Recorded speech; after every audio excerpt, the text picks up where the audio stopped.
Doctor فرق نسیم، آپ کو، آپ کی ٹیم کو آج میں اسپیشلی خراج تحسین پیش کرتا ہوں، کیونکہ آپ کو پتہ ہے مجھے سب سے زیادہ میں نے آپ پہ پریشر رکھا تھا کہ اس کو کرمنل جسٹس سسٹم کی جو ریفارمز ہیں ان کو جلدی جلدی ان ریفارمز کو لے کے آئیں۔ دیکھیں، میری زندگی کا تجربہ ہے، 18 سال کی عمر کے بعد میں انگلینڈ تھا، پڑھائی کی، پھر میں پروفیشنل کرکٹ کھیلتا تھا، پھر میں نے دنیا دیکھی۔ تو میں آپ کو یہ بتا دوں کہ اگر کسی کا خیال ہے کہ ملک ترقی کر سکتا ہے رول آف لاء کے بغیر، اگر کسی کا خیال ہے کہ یہ ہو سکتا ہے تو وہ شاید کوئی فینٹیسی ورلڈ میں تو ایسے ہو جائے کہ آپ ایک دن آئیں اور ایشین ٹائگر بن جائے پاکستان، لیکن ریالٹی میں یہ ہے کہ آج تک کسی معاشرے نے ترقی کی نہیں جب تک ان کا لیگل سسٹم ٹھیک نہیں ہے، جب تک رول آف لاء نہیں ہے۔ جو میرا کمپیریزن ہوا، میں ہم پاکستان کو آدھا سال پاکستان ہوتا تھا، باہر انگلینڈ میں کرکٹ کھیلتا تھا، تو جو میں نے دیکھا اس دور میں پاکستان باہر کے لیگل سسٹم بہتر ہوتے رہے ٹائم کے ساتھ، ٹیکنالوجی کا انہوں نے استعمال کیا جو ابھی آپ نے بڑی ڈیٹیلز میں بتایا فاروق، اور ٹیکنالوجی سے وہ اپنے سسٹمز کو بہتر کرتے رہے۔ پاکستان کا سسٹم جو شروع میں تھا، جو انگریز چھوڑ کے گیا تھا، وہ بجائے اوپر جانے کے وہ نیچے جانا شروع ہو گیا، اور بلکہ پاکستان کے جو سارے سسٹمز تھے جو عوام کو جنہوں نے اٹھانا تھا، وہ سارے آہستہ آہستہ نیچے جانا شروع ہو گئے، اور ایک گلف آ گیا کہ ایک طاقتور کے لیے ایک پاکستان بن گیا جس کو ہم ایلیٹ کیپچر کہتے ہیں، اور عوام کے لیے دوسرا پاکستان بن گیا۔ جو جسٹس سسٹم تھا آہستہ آہستہ آہستہ آہستہ وہ صرف طاقتور کے کو فائدے کے لیے پہنچ گیا۔ طاقتور جرم بھی کرے تو وہ سسٹم نہیں اس کو پکڑ سکتا تھا، اور عام آدمی کے لیے وہ انصاف بجائے دینے کے، عام آدمی جیلوں میں بھرے ہوئے ہیں، اور کئی ایسے بیچارے اتنے خوفناک جیلوں کے اندر کہانیاں ہیں غریب لوگوں کی، صرف ان کی کرائم، ان کا جرم، ان کی غربت تھی۔ تو وہ صرف جو بیسکلی ایک اسٹیٹ کی ذمہ داری ہے انصاف فراہم کرنا، ایک تو وہ گیا۔ دوسری ذمہ داری اسٹیٹ کی تھی کہ اپنے لوگوں کو تعلیم دینا، وہ سسٹم سارا خراب ہو گیا۔ شروع میں اردو جو گورنمنٹ اسکول سسٹم تھا اس کے بڑی ہائی کوالٹی تھی، بڑی دیر تک ہمارا سارا جو انٹلیکچوئل تھا وہ گورنمنٹ اسکولوں سے نکلتا تھا۔ آہستہ آہستہ آہستہ پرائیویٹ اسکول اوپر جانے شروع ہو گئے اور پھیلنے شروع ہو گئے۔ پہلے تھوڑے سے انگریزوں نے بنائے ہوئے تھے انگلش میڈیم اسکول جنہوں میں بھی پڑھا ہوا ہوں، باقی اردو میڈیم اور گورنمنٹ اسکول کی بڑی سارا پاکستان کا انٹلیکچوئل ادھر سے آتا تھا۔ آہستہ آہستہ سارے پرائیویٹ انگلش میڈیم اسکول پھیلنے شروع ہو گئے، اور جو گورنمنٹ اسکول سسٹم تھا وہ نیچے جانا شروع ہو گیا۔ تو وہاں بھی ایک ایلیٹ تیار ہو گئی، ایک طرف اچھی نوکریاں اور وہی چھوٹے سے ایلیٹ کی، اور باقی لوگوں کے لیے ایک تعلیم نیچے گر گئی۔ وہی ہاسپٹلس کا حال ہوا۔ میں گورنمنٹ ہاسپٹل میں پیدا ہوا، میری بہنیں، ہم سب آہستہ آہستہ آہستہ گورنمنٹ ہاسپٹلز نیچے چلے گئے، اور پھر پرائیویٹ ہاسپٹلز آ گئے امیروں کے لیے، اور جو سپر امیر تھے وہ باہر جا کے اپنا علاج کروانا شروع ہو گئے۔ پھر ادھر بھی گلف آ گیا۔ تو یہ جو آج آپ نے ریفارم لے کے آئے ہیں، میں سمجھتا ہوں کہ یہ پاکستان کی تاریخ میں پہلی دفعہ ایک کوشش کی گئی ہے رول آف لاء کی، کرمنل جسٹس سسٹم کو ریفارم کرنا، اور پھر سول پروسیجر کوڈ جو پہلے کر چکے ہیں۔ اس کا مطلب کہ ہم ایک رول آف لاء کی طرف جا رہے ہیں۔ اس کا سارا مقصد یہ ہے کہ عام آدمی کے لیے انصاف فراہم کیا جائے اور طاقتور کو قانون کے نیچے لایا جائے۔ مدینہ کی ریاست کی میں بات کرتا ہوں، آج تک مدینہ کی ریاست کی زیادہ تر مسجدوں میں جمعے کے خطبے پہ ہم سنتے ہیں، ہماری زندگی اس کا کوئی تعلق نہیں ہے، کیونکہ کسی نے سمجھایا ہی نہیں ہے اس کو کہ وہ جب اللہ نے ہمیں حکم دیا تھا کہ نبی صلی اللہ علیہ وسلم کے راستے پہ چلو، وہ ہماری بہتری کے لیے اللہ نے حکم دیا تھا، کیونکہ وہ دنیا کی تاریخ کا سب سے بہترین ماڈل تھا۔ اس سے زیادہ ایک دنیا کی تاریخ میں انقلاب نہیں آیا جو کہ وہ ریاست قائم کر کے اور پھر ایک دنیا میں ایک ایسا ایک چینج آیا تھا، ایک ایسا انقلاب آیا تھا۔ تو وہی لوگ جو کہ یہ حیثیت کوئی نہیں تھی دنیا کی، انہوں نے امامت کی۔ تو ہمیں حکم اس لیے دیا ہوا ہے کہ اگر آپ نے اس پاکستان کو ٹھیک کرنا ہے، جو آپ ہماری آبجیکٹو ریزولوشن میں لکھا ہوا تھا اسلامی فلاحی ریاست، تو وہ اس کا ماڈل وہی تھا، اور اس کی دو پرنسپلز کے اوپر اس کی بنیاد رکھی گئی تھی۔ ایک تھا انسانیت کے اوپر فلاحی ریاست، اور مجھے بڑی خوشی ہے کہ کل ہم نے اپنا ہیلتھ کارڈ، ہیلتھ انشورنس، یہ بڑے بڑے خوشحال ملکوں میں بھی اس طرح کا انیشیٹو نہیں لیا گیا کہ یونیورسل ہیلتھ کوریج کر دی کہ ہر شہری کے پاس ہیلتھ انشورنس کا یہ جو ہم نے اناؤنس کیا ہے، یہ ڈیولپڈ ملکوں میں بھی ایسے نہیں ہے، پریمیم دے کے انشورنس لینی پڑتی ہے۔ مفت انشورنس ہر خاندان کو دینا، یہ بھی ایک بہت بڑا ہیلتھ سسٹم کے اندر انقلاب ہے، اور فلاحی ریاست کی طرف ایک ہمارا بہت بڑا ہم قدم اٹھا چکے ہیں۔ لیکن یہ جو آج آپ نے کیا ہے، یہ ایک رول آف لا کے لیے بہت بڑا قدم اٹھایا۔ دیکھیں، مدینہ کی ریاست میں دو چیزیں پہلے آئی تھیں۔ 622 میں نبی صلی اللہ علیہ وسلم ہجرت کر کے مدینہ گئے، اور پہلے 5 سال بڑی مشکل سے امت مشکلوں کا سامنا کرنا پڑا، سروائیو کیا، کوئی خوشحالی نہیں تھی۔ لیکن ان 5 سالوں کے اندر دو چیزیں اسٹیبلش کر دی انہوں نے۔ ایک قانون کی بالادستی، اور انہوں نے جب ان کی جو حدیث ہے کہ تمہارے سے پہلے بڑی قومیں تباہ ہوئیں، جب طاقتور چوری کرتا تھا تو اس کو سزا نہیں ملتی تھی، اور جب کمزور چوری کرتا تھا تو اس کو سزا دیتے، قوم تباہ ہو جاتی ہے۔ انہوں نے کہا تمہارے سے پہلے قوم تباہ ہو چکی ہے۔ تو آج اگر ہم آگے نہیں بڑھ سکے تو یہ نمبر 1 ایشو ہے پاکستان کا۔ جو سب سے بڑا پاکستانیوں کا احساس ہے وہ اوورسیز پاکستانی ہے۔ 90 لاکھ اوورسیز پاکستانی ہیں، ان کا جو سالانہ آمدنی ہے وہ 22 کروڑ پاکستانیوں کے برابر ہے۔ ان کے پاس پیسے بھی فورن ایکسچینج میں ہیں، ڈالرز میں ہیں۔ ان کے پیسے جو ریمیٹنسز بھیجتے ہیں اس کے اوپر اس وقت پاکستان چل رہا ہے، ایکسپورٹس کے اوپر نہیں چل رہا۔ لیکن یہ انویسٹ نہیں کرتے پاکستان میں۔ کیوں نہیں انویسٹ کرتے؟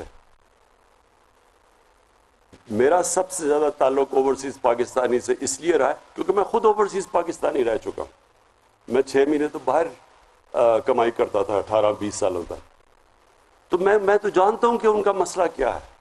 وہ صرف پاکستان میں انویسٹمنٹ نہیں کرتے کہ یہاں رول آف لا نہیں ہے، ان کو اعتماد ہی نہیں ہے پاکستان کے انصاف کے نظام پہ، ان کو کانٹریکٹ انفورسمنٹ پہ کوئی اعتماد نہیں ہے، اور یہ سب سے بڑی رکاوٹ بنی ہوئی ہے ہمارے آگے بڑھنے۔ 22 کروڑ ہماری آبادی ہے، 90 لاکھ وہ باہر بیٹھے ہوئے ہیں، اور وہ جس وقت وہ اپنا یہاں انویسٹمنٹ لانی شروع کر دی پاکستان میں، جس میں ہر قسم کی نعمت اللہ نے دی ہے، جس وقت انہوں نے انویسٹمنٹ یہاں کرنا شروع کر دیا، ہمیں کوئی کسی کے پاس یہ ہاتھ پھیلا کے جانا نہیں پڑے گا۔ کبھی ہم IMF کے پاس جاتے ہیں، کبھی اپنے دوست ملکوں کے پاس جاتے ہیں کہ جی ہمیں قرضے دے دو۔ کیوں ہم کرتے ہیں؟ کیونکہ ہمارے سب سے بڑا مسئلہ یہ بنا ہوا ہے کہ کوئی کسی کو ہمارے رول آف لا کے اوپر اعتماد ہی نہیں ہے۔ یہ جو ریکو ڈک کا کیس ہوا، آپ سوچیں کہ اس سے کتنا پاکستان کو نقصان ہوا، کتنے، یعنی وہاں سے اگر وہ مائنز چل رہی ہوتی ریکو ڈک کی، کتنا فورن ایکسچینج آنا تھا پاکستان میں۔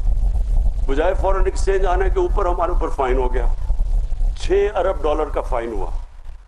اور وہ کیوں ہوا؟ کیونکہ انہوں نے یا تو کلوز یہ ہوتا نا کہ پاکستان میں کیس کا فیصلہ ہوگا جس طرح باہر ہوتا ہے، انگلینڈ میں تو آپ کو انگلینڈ کے عدالتوں میں اگر آپ کو کچھ ہو تو آپ وہاں فیصلہ ہوتا ہے، نہیں انہوں نے کہا ہم آربیٹریشن انٹرنیشنل کریں گے، تو باہر کی جو کیونکہ آربیٹریشن باہر تھی انہوں نے ہمارے اوپر فائن کر دیا. تو اگر یہاں ہی ہمارا کیس ریزالو ہوتا، ہماری عدالتوں کے اوپر ہوتا، کیس بھی جلدی سے فیصلہ ہو جاتا، آئدر وہ کیس کدھر بھی فیصلہ ہو جاتا، یا ہم فائن دے کے وہ کانیں شروع ہو جاتی چلنی، یا ان کے اگینسٹ جاتا پھر بھی ہماری وہ مائنز چلنی شروع ہو جاتی. لیکن کیونکہ انٹرنیشنل آربیٹریشن تھی، کتنی بڑی قیمت، میں تو صرف آپ کو ایک چیز بتا رہا ہوں، کتنے اور کیسز ہیں باہر سے آتے صرف اس وجہ سے وہ بڑے بڑے انویسٹرز پاکستان میں نہیں آتے. تو یہ جو آج آپ نے کیا فروغ، میں اپنی جوڈیشری سے، اپنی وکلا کمیونٹی سے، اس لیے میں ان سے اپیل کروں گا کہ اس کو اب امپلیمنٹ آپ نے کرنا ہے.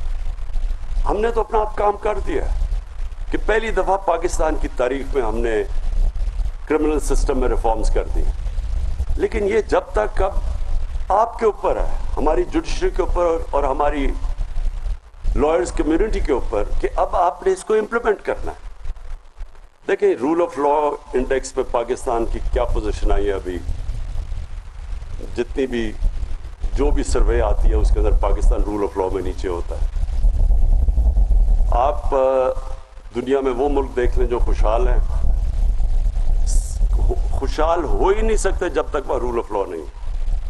سوئٹزرلینڈ دیکھ لیں، ابھی ورلڈ بینک کی سروے آئی ہے کہ رول آف لا انڈیکس کے اندر جو ملک سب سے اوپر ہے وہ سوئٹزرلینڈ ہے، لیکن 99% ان کو پوائنٹس ملے رول آف لا کے اندر. آپ اپنا یہ ناردرن ایریاز یہاں سے سارا نارتھ پہ چلے جائیں، میں سوئٹزرلینڈ دیکھا ہوا ہے، میں نے آسٹریا دیکھا ہوا ہے، میں نے اپنا سارا ناردرن ایریاز دیکھا ہوا ہے. آپ یقین کریں کہ آپ مقابلہ ہی نہیں کر سکتے جو خوبصورتی اس ملک میں ہے. سوئٹزرلینڈ آدھا ہے ہمارے ناردرن ایریاز کا سائز سوئٹزرلینڈ کا، لیکن کیونکہ وہاں رول آف لا ہے، سوئٹزرلینڈ کے اندر صرف اپنی ٹورزم کے اوپر وہ 60 سے 80 ارب ڈالر کماتے ہیں. 60 سے 80 ارب ڈالر، ہمارا تو پتہ نہیں 100 ملین ڈالر بھی نہیں آتا ہماری ایکسپورٹ یہ ٹورزم سے، یہ بھی نہیں آتا.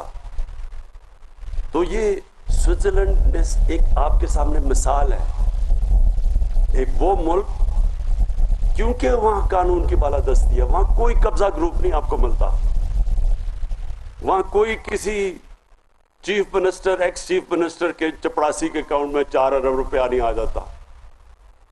وہ ہو ہی نہیں سکتا یہ چیزیں، وہ کوئی تصور ہی نہیں کر سکتا. یہ وہاں کوئی جا کے لنڈن بیٹھ کے اور اربوں روپے کی پراپرٹیز میں اور پھر اس کو پھول پھینک رہے ہیں لوگ، کیونکہ وہاں سارا سوسائٹی قانون کی بالادستی قائم کرتی ہے. سارا جو قوم ہے، آپ سوئٹزرلینڈ میں جا کے دیکھیں، آپ پبلک میں جائیں، آپ ایک کاغذ پھینکیں گے تو آپ کو آدمی کہے گا جی یہ آپ نے کیوں سڑکوں پر یہ گند پھینکا.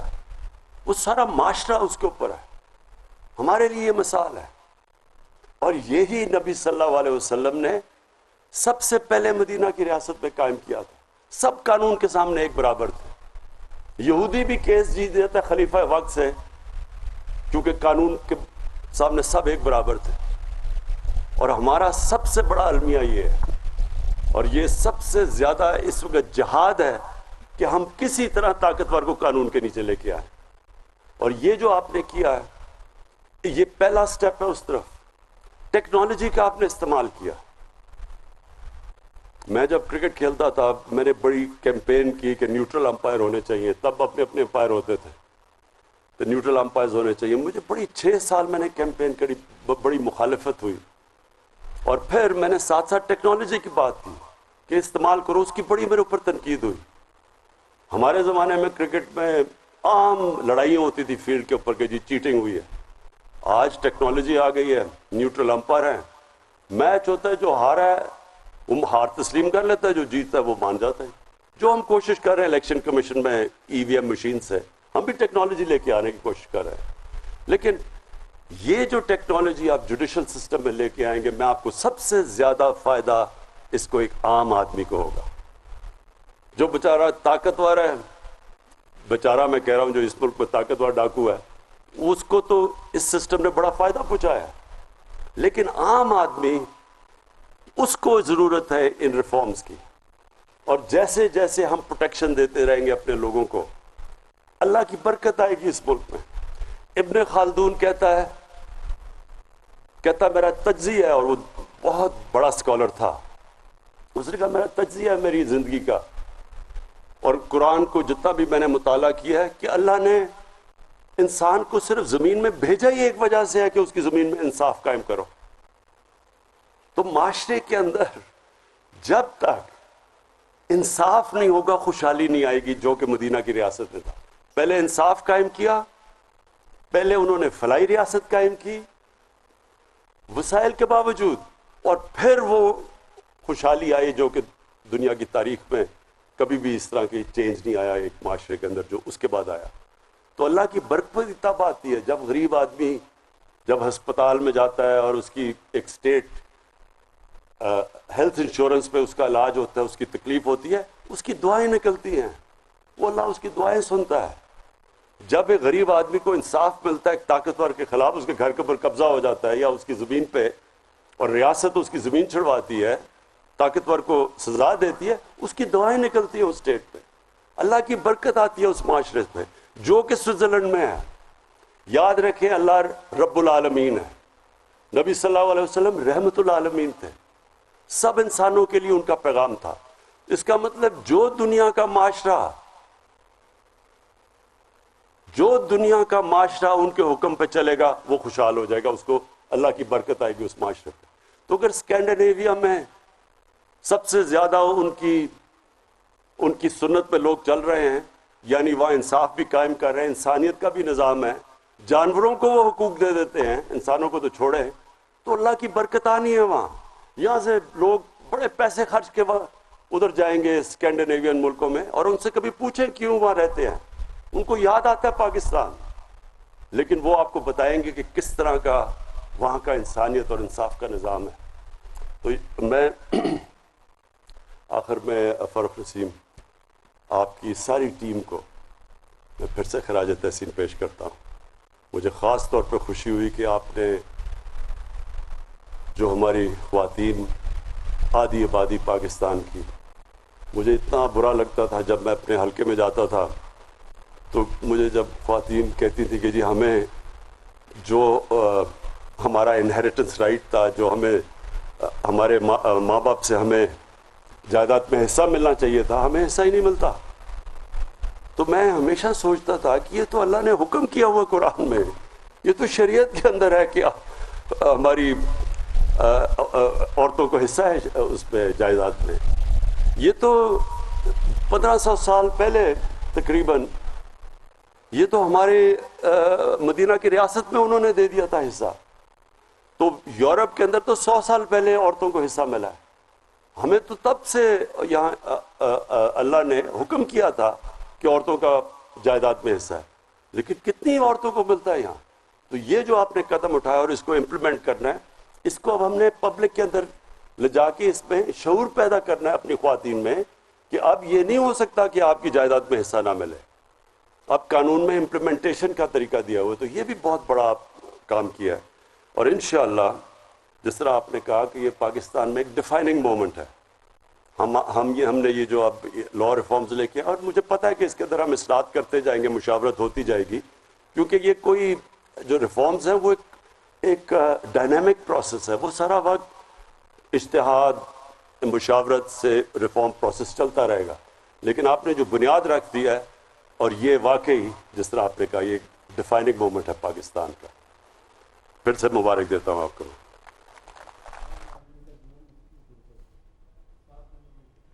Criminal law and justice reforms کی افتتاحی تقریب سے وزیر اعظم عمران خان خطاب کر رہے تھے. وزیر اعظم نے فاروق نسیم کو خراج تحسین پیش کیا انہوں نے کہا کہ میری زندگی کا تجربہ ہے، رول آف لا کے بغیر کوئی ملک ترقی نہیں کر سکتا۔ مزید کہا کہ جب تک لیگل سسٹم ٹھیک نہیں ہوگا معاشرہ ترقی کر ہی نہیں سکتا۔